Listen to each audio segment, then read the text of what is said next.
This story happened in 1906. It is about Anthony Rockwall and his son Richard. Many years ago, Mr. Anthony Rockwall was a poor, simple man. Now he is a very rich businessman. He owns a soap factory and lives in New York. His son Richard is 22 years old. He has just come back home after college. One morning, Mr. Anthony Rockwall is in his library. He is reading a newspaper. Then he calls Richard. When Richard comes in, Mr. Anthony Rockwall looks at him warmly. "Richard," he says, "how much do you pay for the soap that you use?" Richard is surprised. His father often asks him unusual questions. $6 for a dozen, I think, Dad," he says. "And for your clothes?" "Normally about $60. "You are a gentleman," Anthony says. "You see, many young people who have rich parents spend a lot of money. They buy expensive soap, and they spend about $100 on clothes.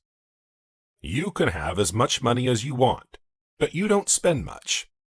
That is a sign of a real gentleman. People think that you can be one only if your father and your grandfather were rich. But this is not true. With money it happens much more quickly. Money has made you a gentleman, and it almost has made me a gentleman too. But there are some things that money cannot do," Rockwall says sadly.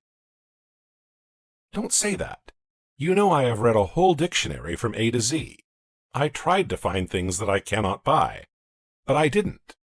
Tell me, is there anything money cannot get?" "For example," Richard answers, "money will not make you part of the highest circles of society." "Really?" Anthony asks.